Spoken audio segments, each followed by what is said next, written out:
Mother Teresa school द्वारा चालू किए गए ऑनलाइन क्लास में सभी विद्यार्थियों का स्वागत है। कक्षा 8 संस्कृत समास करने जा रहे हैं। समास में भी क्या करने जा रहे हैं? द्विगु समास। कौन सा समास? द्विगु समास।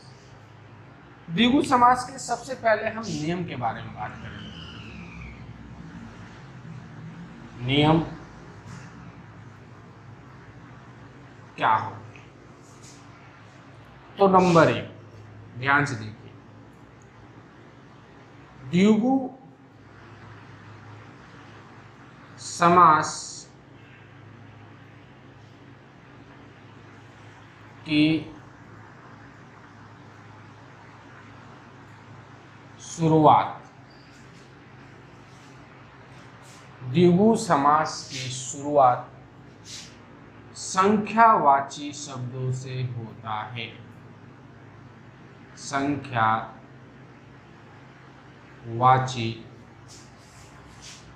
शब्दों से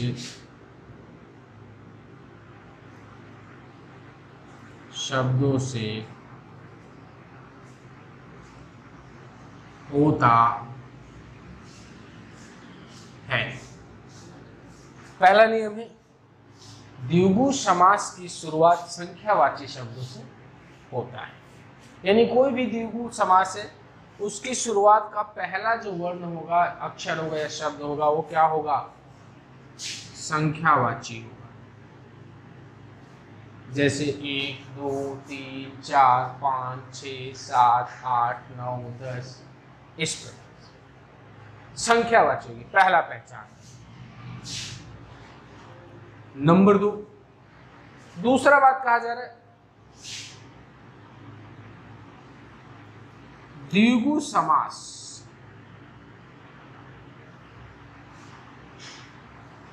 प्रायः यानी अधिकतर समूह अर्थ को प्रकट करते हैं। समूह अर्थ को प्रकट करते हैं। क्या करते हैं? समूह अर्थ को प्रकट करते हैं। दूसरा क्या होता है द्विगु समास में? ये हमें किसी न किसी समूह के बारे में बताते हैं। पहला हो गया कि ये संख्यावाची होते हैं। पहला क्या हो गया? ये संख्यावाची होते हैं। दूसरा क्या हो गया? ये किसी समूह के अर्थ को प्रकट करते हैं। क्या करते हैं? समूह के अर्थ को प्रकट करते हैं। तीसरा बात,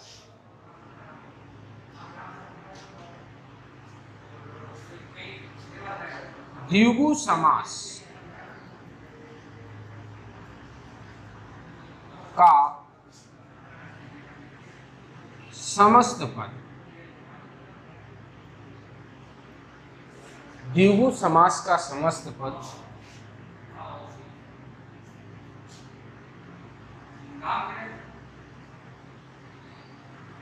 नपुंसक लिंग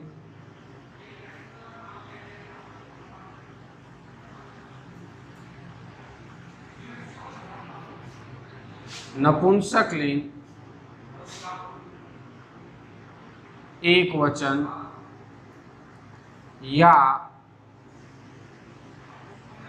स्त्रीलिंग एक वचन में होते हैं। एक वचन में होते हैं।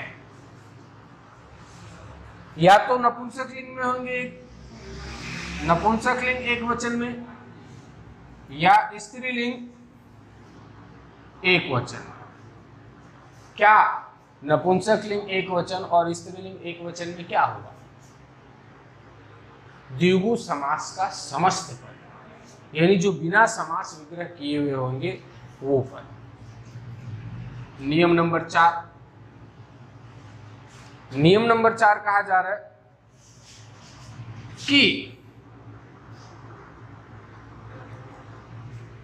द्विगु समास का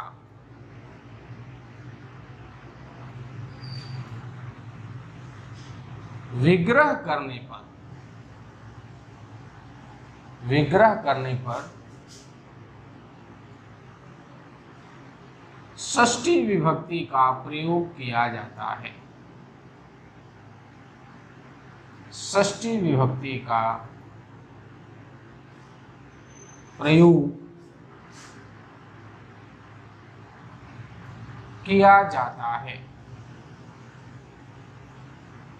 यानी समस्त पद को जब हम समास विग्रह करके लिखते हैं तो वहां पे हम कौन सी विभक्ति का प्रयोग करते हैं? षष्ठी विभक्ति का प्रयोग करते हैं। यानी समस्त पद को जब हम समास विग्रह करते हैं और हम ये पहचान लेते हैं कि द्विगु समास है, तो उसका विग्रह करते समय हम षष्ठी विभक्ति का प्रयोग करते हैं। ये मुख्य बातें हैं द्विगु समास के बारे में। एक बार दोबारा से बता रहा हूं, द्विगु समास की शुरुआत क्या होती है? संख्यावाची शब्दों से होती है। यानी पहला वर्ड संख्यावाची होगा। द्विगु समास प्रायः समूह अर्थ को प्रकट करते हैं, यानी इनके द्वारा किसी समूह के बारे में बताया जा रहा है। तीसरा, द्विगु समास का समस्त पद नपुंसक लिंग एक वचन या स्त्रीलिंग एक वचन में होते हैं। चौथा, द्विगु समास का विग्रह करते हैं तो विग्रह करने पर समस्त पद को जब विग्रह करके लिखते हैं तो उस समय हम षष्ठी विभक्ति का प्रयोग करते हैं। जैसे उदाहरण यहां दे दे,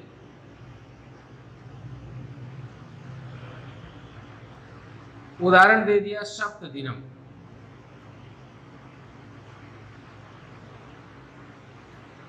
और कह दिया जाए इसका समास विग्रह करो और समास का नाम भी लिखो, तो सप्त, सात आ गया। सात क्या है? एक संख्यावाची है। सात क्या? एक संख्यावाची शब्द है। तो संख्यावाची से शुरू हो गया, इसका मतलब क्या है? द्विगु समास है। संख्यावाची से शुरू हो गया तो हम पहचान लेंगे कि द्विगु समास है। ठीक है, अब उसके बाद इसका समास विग्रह करना है। समास का नाम हमें पता चल गया, अब विग्रह करना है। तो विग्रह करने पे सात, सप्त और दिनम, ये दो पद हैं।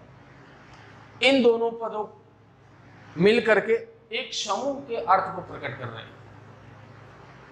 सप्त दिनम यानी 7 दिनों का समूह क्या कहलाता है? सप्ताह कहलाता है। एक समूह हो गया।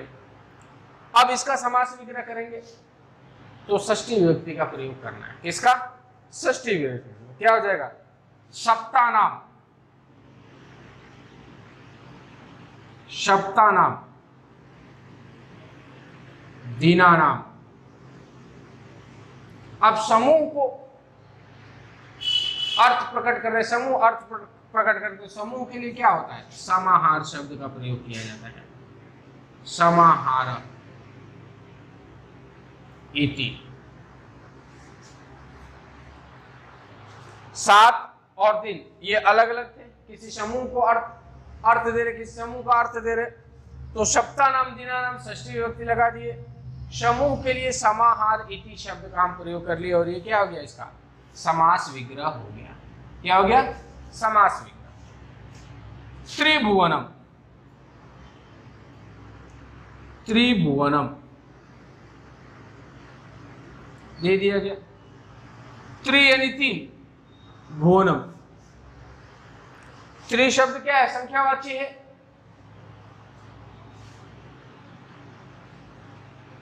त्रि क्या है? संख्यावाची है। त्रि क्या है? संख्यावाची है। तो संख्यावाची होने की वजह से हम ये पहचान लिए कि क्या है? द्विगु समास। अब ये समूह अर्थ प्रकट कर रहे हैं तो इनका समास करेंगे तो क्या हो जाएगा? षष्ठी विभक्ति। त्रयाणाम, क्या हो गया? त्रयाणाम, भुवनानाम, भुवनानाम, समाहार, समाहार इति। ये क्या हो गया? इनका समास विग्रह हो गया। उदाहरण नंबर 3, पंचपात्रम,